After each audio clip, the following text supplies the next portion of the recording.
السلام علیکم ورحمۃ اللہ وبرکاتہ۔ رمضان کی 20ویں رات آپ کا مبارک ہو۔ اپنے سبق میں آگے بڑھتے ہیں۔ اعوذ باللہ من الشیطان الرجیم، بسم اللہ الرحمن الرحیم۔ قالا کہا، لہو اسے، صاحبہ اس کے ساتھی نے، وہوا جب کہ وہ، یحاورہ وہ اس سے بات چیت کر رہا تھا، اکفرتا کیا انکار کرتا ہے تو، بالذی اس کا جس نے، خلقک پیدا کیا تجھے، من تراب مٹی سے، ثم پھر، من نطفۃ نطفے سے، ثم پھر، سواک درست بنایا تجھے، رجلا ایک مرد، لیکن ہوا وہ، اللہ اللہ ہے، ربی میرا رب ہے، ولا اور نہیں، اشرکو میں شریک ٹھہراتا، بربی ساتھ اپنے رب کے، احدن کسی ایک کو، ولولا اور کیوں نہ، اذ جب، دخلتا داخل ہوا تو، جنتکا اپنے باغ میں، قلتا کہا تو نے، ما جو، شاء چاہا، اللہ اللہ نے، لا قوت نہیں کوئی قوت، الا مگر، باللہ اللہ کی توفیق سے، ان اگر، ترنی تو دیکھتا ہے مجھے، انا کہ میں، اقل کمتر ہوں، من کا تجھ سے، مالن مال میں، ولدن اور اولاد میں، فعسیٰ تو امید ہے، ربی میرا رب، ان کہ، یؤتینی وہ دے دے مجھے، خیرن بہتر، من جنتی کا تیرے باغ سے، ویرسلا اور وہ بھیجے، علیہا اس پر، حسبانن کوئی عذاب، من السماء آسمان سے، فتصبح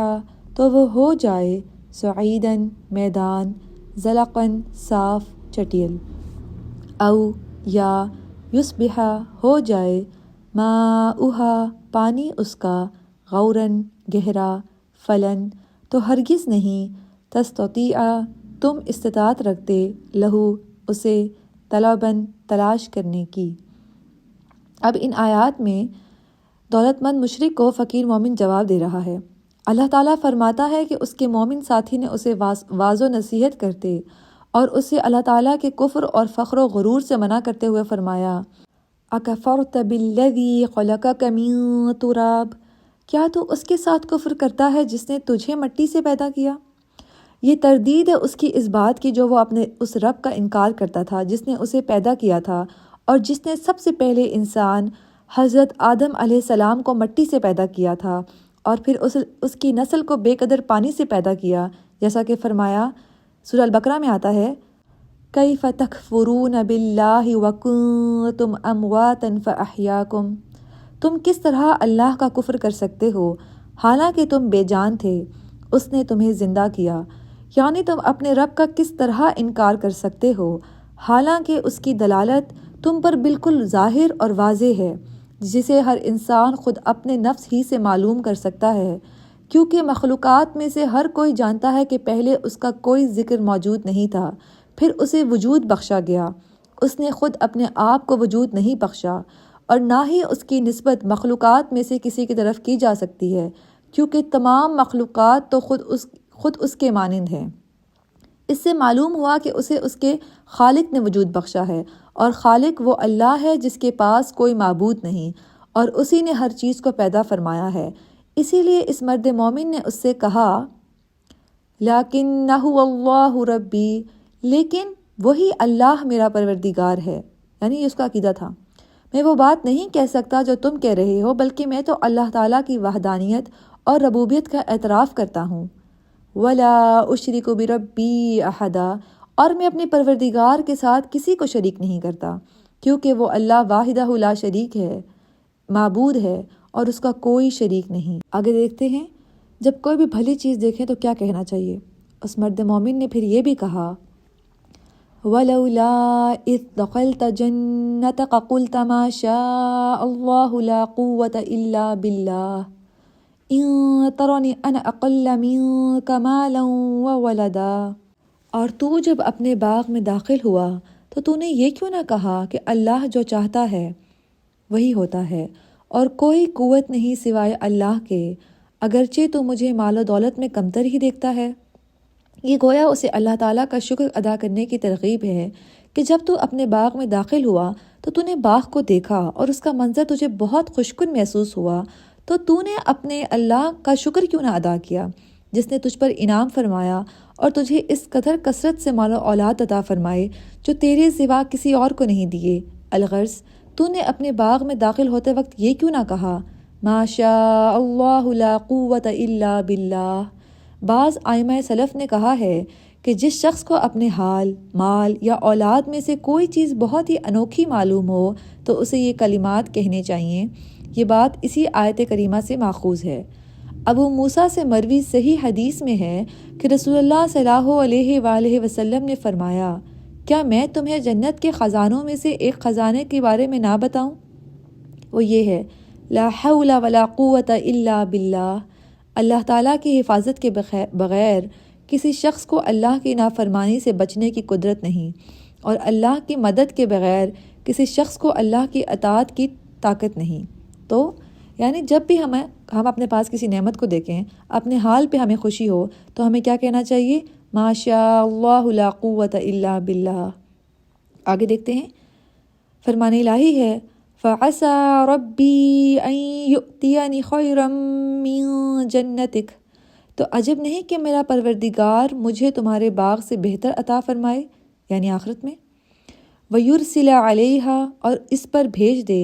یعنی دنیا میں ہی تیرے اس باغ پر بھیج دے جس کے بارے میں تو نے یہ گمان کیا ہے کہ یہ کبھی زوال پذیر اور فنا نہیں ہوگا۔ کیا بھیج دے؟ حسبانا من السماء۔ ابن عباس رضی اللہ تعالیٰ عنہ، ضحاک اور قتادہ کا قول ہے کہ اس سے مراد یہ ہے کہ آسمان سے عذاب آئے، اور امام مالک رحمۃ اللہ نے امام زہری رحمۃ اللہ سے بھی روایت کیا ہے کہ اس کے معنی یہ ہیں کہ اللہ تعالیٰ آسمان سے عذاب بھیج دے، اور ظاہر ہے کہ اس سے مراد ایسی زبردست اور خوفناک بارش ہے جو کھیتوں اور درختوں کو جڑ سے اکھاڑ کر تباہ و برباد کر ڈالے۔ اس لیے کہا فَتُصْبِحَ صُعِيدًا زَلَقًا، تو وہ صاف میدان ہو جائے، صاف میدان ہو جائے جس کی مٹی ایسی ملائم ہو کہ اس میں قدم نہ جمتا ہو۔ ابن عباس رضی اللہ عنہ فرماتے ہیں کہ اس کے معنی یہ ہیں کہ وہ ایسا بنجر میدان بن جائے جس میں کوئی چیز نہیں اگتی۔ او یصبح ماؤها غورا، اور اس کا پانی گہرا ہو جائے، یعنی نہر کا پانی جو ہے وہ گہرا ہو جائے، زمین کے اندر گہرا ہو جائے۔ غائر نابع کی ضد ہے۔ نابع اس پانی کو کہتے ہیں جو زمین کی سطح کے اوپر ہوتا ہے، اور غائر اس کو کہتے ہیں جو زمین کے نچلے حصے کی طرف جانا چاہتا ہے، جیسا کہ ارشاد باری تعالیٰ ہے سورہ الملک میں دیکھتے ہیں قُلْ أَرَأَيْتُمْ إِنْ أَصْبَحَ مَاؤُكُمْ غَوْرًا فَمَن يَأْتِيكُم بِمَاءٍ مَّعِينٍ۔ کہہ دیجئے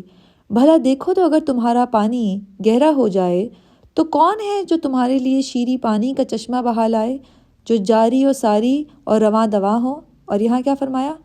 او یصبح ماؤها غورا فلا تستطیع له طلبا، یا اس کا پانی گہرا ہو جائے تو پھر تم اسے نہ لا سکو گے۔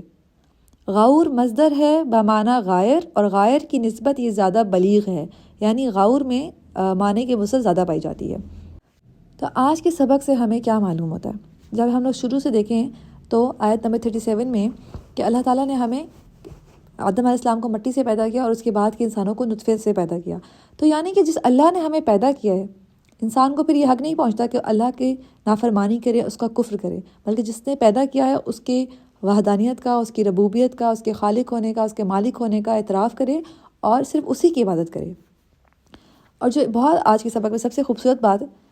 کہ جب بھی کوئی نعمت ملے اور جب آپ کا دل خوش ہو اپنے حال پر، کوئی چیز ملنے پر، یا آپ کی اولاد کو کچھ مل رہا ہے، آپ کے بہن بھائیوں کو کچھ مل رہا ہے، آپ کا دل بہت خوش ہے، تو آپ کیا پڑھیں؟ ما شاء اللہ لا قوت الا باللہ۔ یہ کہنا اس بات کا اعتراف ہوتا ہے کہ جو کچھ بھی میرے پاس ہے اس میں میرا کوئی کمال نہیں ہے، یہ سب کچھ اللہ کا دیا ہوا ہے، صرف اللہ کی ہی قوت ہے۔ اور لا حول ولا قوت الا باللہ، اس کے بھی بہت سے فائدے ہیں، کیونکہ یہ جنت کے خزانوں میں سے ایک خزانہ ہے، اور یہ رنج و غم کی دعا بھی ہے، اس لیے اس کی کثرت سے تسبیح کرنی چاہیے۔ چلیے آج کی آیات کی تلاوت سنتے ہیں۔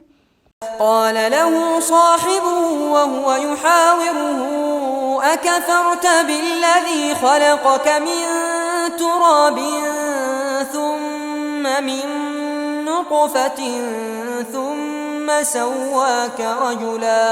لكن هو الله ربي ولا أشرك بربي أحدا ولولا إذ دخلت جنتك قلت ما شاء الله لا قوة إلا بالله إن ترني أنا أقل منك مالا وولدا فعسى ربي أن يؤتيني خيرا من جنتك ويرسل عليها حسبانا من السماء فتصبح صعيدا زلقا أو يصبح ماؤها غورا فلن تستطيع له طلبا